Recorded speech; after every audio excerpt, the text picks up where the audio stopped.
Hi, welcome to my channel Madhu Educational Alerts. This is your Madhusudan. ఈరోజు ఈ వీడియోలో AP EAMCET response sheet వచ్చిన తర్వాత చాలామంది మార్క్స్ వెరిఫై చేసుకున్నారు. సో ఈ మార్క్స్ వెరిఫై చేసుకుని తక్కువ మార్కులు వచ్చే వాళ్ళందరూ కూడా మంచి బ్రాంచ్ వస్తుందా లేదా, మంచి కాలేజీలో మాకు సీట్ వస్తుందా లేదా అనే కాన్సెప్ట్తో చాలామంది చాలా టెన్షన్ పడుతూ మనకి కామెంట్ బాక్స్లో పోస్ట్ చేసి అడుగుతున్నారు. సో అసలు మీకు తక్కువ మార్కులు వచ్చినా కూడా మీకు ఒక డిమాండ్ ఉన్నటువంటి కోర్సు, ఫర్ ఎగ్జాంపుల్ సిఎస్సి అన్నటువంటి కోర్సు మీకు వస్తుందా లేదా, అసలు వచ్చే అవకాశం ఎంతవరకు ఉంటుంది అనేది ఈ వీడియోలో మీకు షేర్ చేస్తున్నాను. మీరు చూసినటువంటి థంబ్నెయిల్ కరెక్టేనండి, దానికి సంబంధించి ఈ వీడియోలో మనం షేర్ చేసుకుందాం. సో ఎవరైనా ఫస్ట్ టైంగా నా ఛానల్ చూసినట్టయితే ప్లీజ్ సబ్స్క్రైబ్ మై ఛానల్. ఈ క్వశ్చన్లోకి వెళ్ళిపోదాం.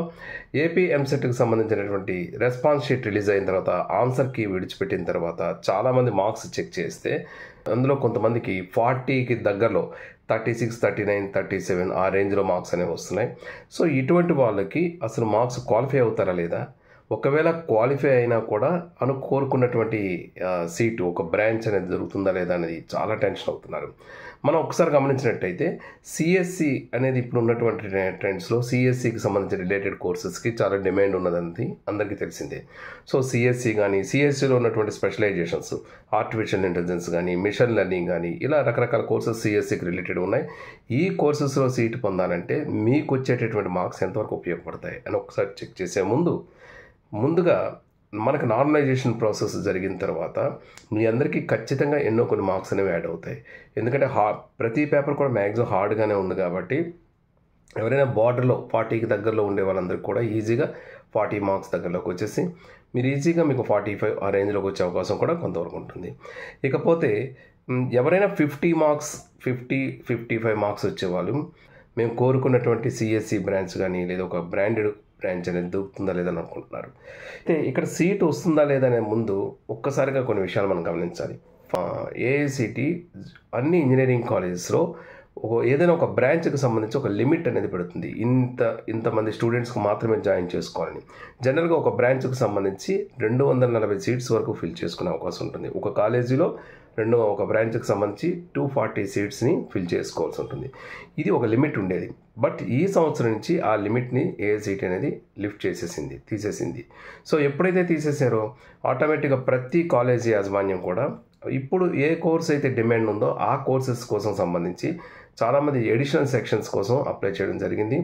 సో దాని ప్రకారంగా ఏఐసిటి ఇన్స్పెక్షన్స్ కాలేజెస్లో జరిగి ఏ కాలేజీలో అయితే ఫ్యాకల్టీ, అలాగే ఇన్ఫ్రాస్ట్రక్చర్, ల్యాబ్ ఫెసిలిటీస్ మొత్తం టోటల్గా అక్కడ ఉండే ప్లేస్మెంట్స్ అన్నీ చెక్ చేసి కొన్ని కాలేజెస్కే కాకుండా ఇంచుమించు బాగున్నటువంటి ప్రతి కాలేజీకి కూడాను కొన్ని సెక్షన్స్ని పెంచుతూ గ్రీన్ సిగ్నల్ ఇచ్చినట్టుగా తెలుస్తుంది.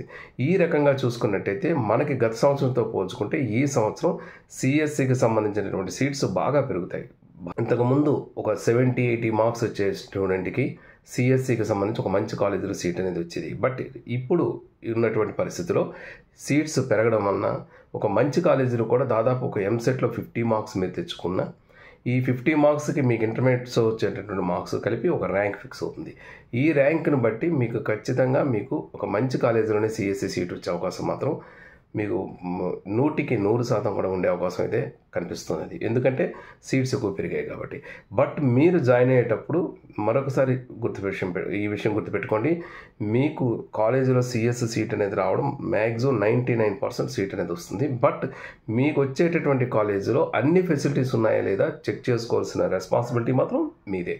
సో బిఫోర్ జాయినింగ్ ఆ కాలేజీ తలక అన్ని డీటెయిల్స్, ఇన్ఫ్రా ఎలా ఉంది, ల్యాబ్స్ ఎలా ఉన్నాయి, ఫ్యాకల్టీ ఎలా ఉన్నారు, ఆ కాలేజీలో ప్లేస్మెంట్స్ గతంలో ఎలాగ జరిగాయి, ఇవన్నీ కూడా మీరు చూస్ చేసుకొని ఆ కాలేజీ జాయిన్ అవ్వాల్సిన రెస్పాన్సిబిలిటీ మాత్రం మీదే. ఎందుకంటే ఫైనల్గా ఒక కాలేజీకి మీరు ఫిక్స్ అయిపోయి జాయిన్ అయిపోయిన తర్వాత ఇక మీకు ఆ కెరీర్ మొత్తం ఆ కాలేజీకి సంబంధించి ఉంటుంది కాబట్టి కేర్గా మీరు తీసుకోవాల్సిన రెస్పాన్సిబిలిటీ మీ మీదే ఉంది. సో దీనికి సంబంధించి ఇంకా ఎవరికైనా దీని మీద డౌట్స్ ఉన్నట్టయితే కామెంట్ బాక్స్లో షేర్ చేయండి. తప్పకుండా నాకు తెలిసిన ఇన్ఫర్మేషన్ మీకు ఇస్తాను. అదేవిధంగా వెబ్ ఆప్షన్స్ ఎలా పెట్టాలి, వెబ్ ఆప్షన్స్కి ఏ విధంగా మనం వెబ్ ఆప్షన్స్ పెట్టేటప్పుడు ఎటువంటి జాగ్రత్తలు తీసుకోవాలని దాని మీద నేను గతంలో కూడా వీడియో చేశాను. దానికి సంబంధించిన లింక్ను కూడా మీకు మెసేజ్ బాక్స్లో షేర్ చేస్తున్నాను. దాన్ని వాచ్ చేయండి. తప్పకుండా మీకు ఇన్ఫర్మేషన్ వెబ్ ఆప్షన్స్ పెట్టే ముందు ఒక కాలేజీని ఎలా సెలెక్ట్ చేసుకోవాలన్న అన్ని కాన్సెప్ట్స్తో ఒక వీడియో మీకు షేర్ చేశాను కాబట్టి మీకు డెఫినెట్గా అది చాలా ఉపయోగపడుతుంది. So thank you so much for your watching. This is your Madhusudan. Thank you.